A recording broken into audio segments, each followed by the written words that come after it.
Para saudara dan saudari yang Tuhan cintai, selamat pagi dan selamat bertemu lagi dalam renungan harian dari Paroki Santo Fransiskus Assisi Apio, edisi hari Kamis, tanggal 16 Oktober 2025.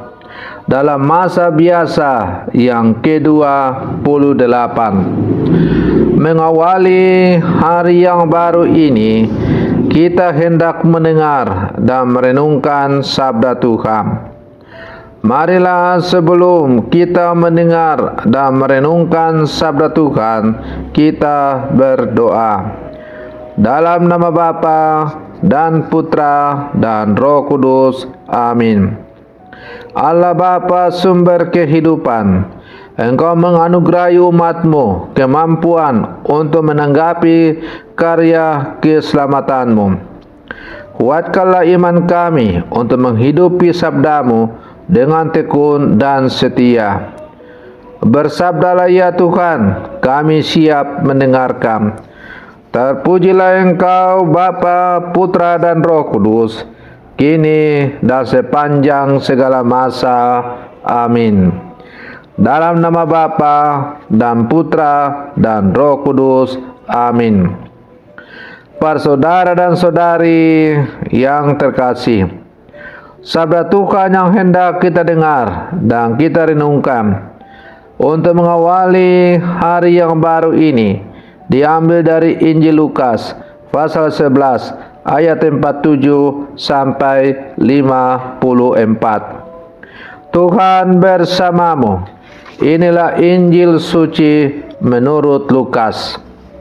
Sekali peristiwa, tatkala duduk makan di rumah seorang Farisi, Yesus berkata, "Celakalah kalian, sebab kalian membangun makam bagi para nabi.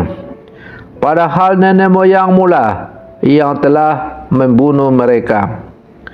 Dengan demikian kalian mengakui bahwa kalian membenarkan perbuatan nenek moyangmu, sebab mereka telah membunuh nabi-nabi itu dan kalian membangun makamnya.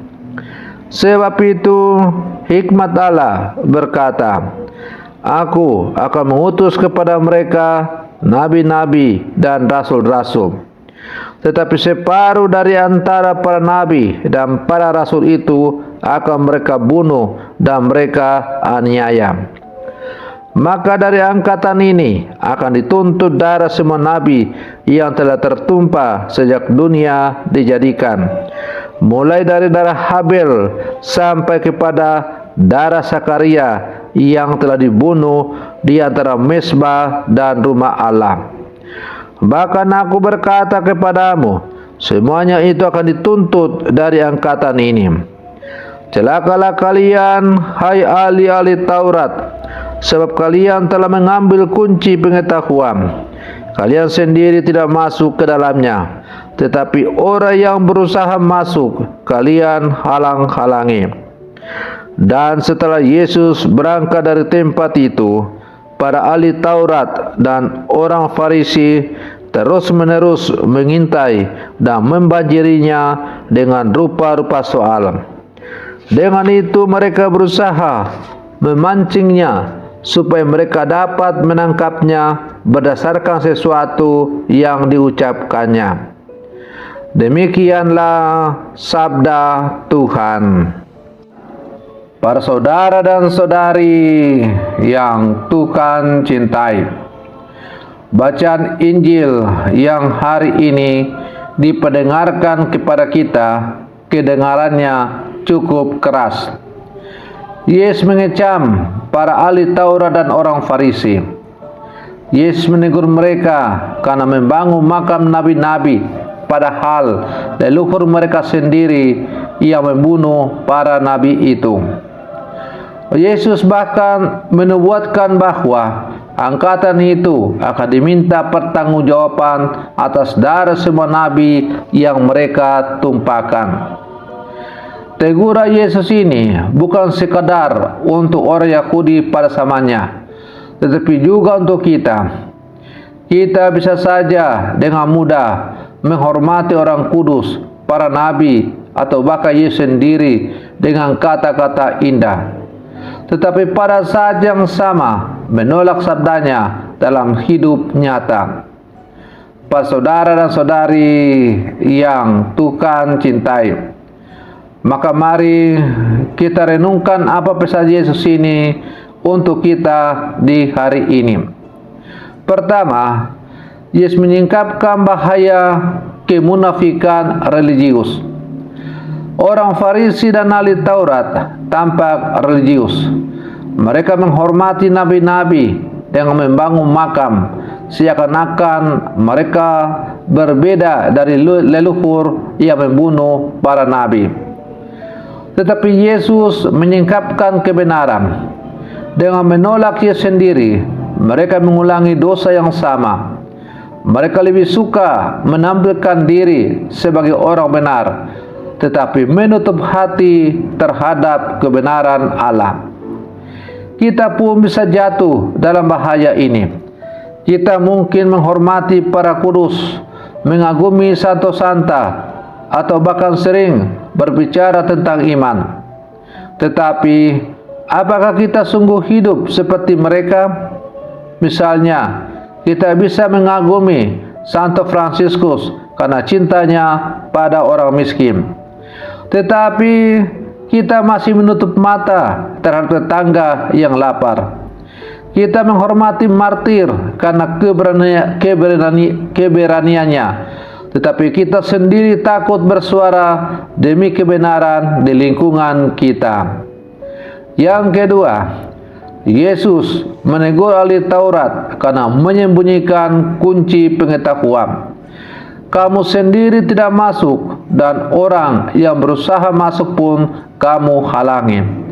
Ini sangat serius. Artinya, mereka memiliki pengetahuan tentang Allah, tetapi tidak memakainya untuk membawa orang kepada keselamatan. Sebaliknya, mereka mempersulit orang lain dengan aturan yang rumit, membuat orang jauh dari Allah.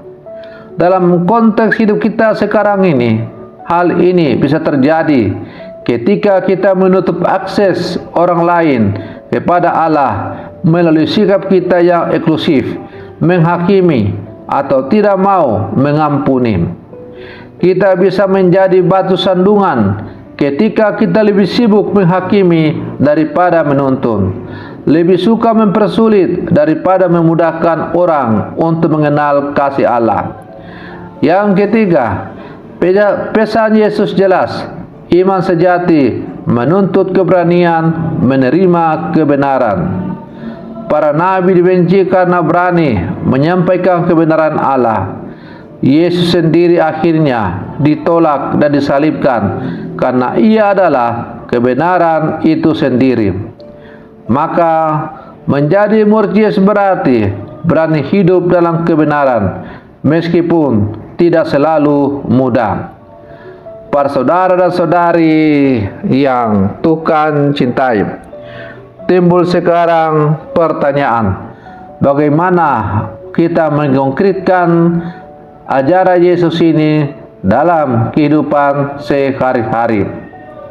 Ketika kita di kantor atau komunitas ada praktik yang tidak jujur, kita dipanggil untuk bersuara, bukan ikut diam demi keamanan. Ketika dalam keluarga ada konflik, kita dipanggil untuk berdamai, bukan terus memelihara dendam. Ketika melihat sesama yang menderita, kita dipanggil untuk peduli, bukan menutup mata sambil berkata, "Saya sudah berdoa, sudah cukup." Para saudara dan saudari yang Tuhan cintai, teguran Yesus hari ini cukup keras, tetapi penuh kasih. Ia tidak ingin kita terjebak pada iman yang hanya indah di luar, tetapi kosong di dalam. Ia mengingatkan kita untuk tidak mengulangi kesalahan para leluhur yang menolak para nabi. Ia mengajak kita untuk berani menerima kebenaran, meski kadang menyakitkan, dan untuk menjadi saksi kasih Allah yang membuka jalan bagi orang lain, bukan menghalangi mereka. Maka marilah sebagai murid-murid Yesus yang hidup zaman sekarang, kita terus memohon rahmat Allah agar kita tidak hanya menghormati para nabi, para kudus, dan Yesus dengan kata-kata, tetapi sungguh meneladani hidup mereka. Semoga hidup kita menjadi kesaksian nyata bahwa kita adalah murid-murid Yesus Kristus, bukan penghalang, melainkan jalan bagi orang lain untuk semakin dekat dengan Allah. Semoga perenungan saya untuk mengawali hari yang baru ini semakin menghantar kita menjadi murid-murid Yesus yang sejati. Selamat pagi, Tuhan Yesus memberkati kita semua.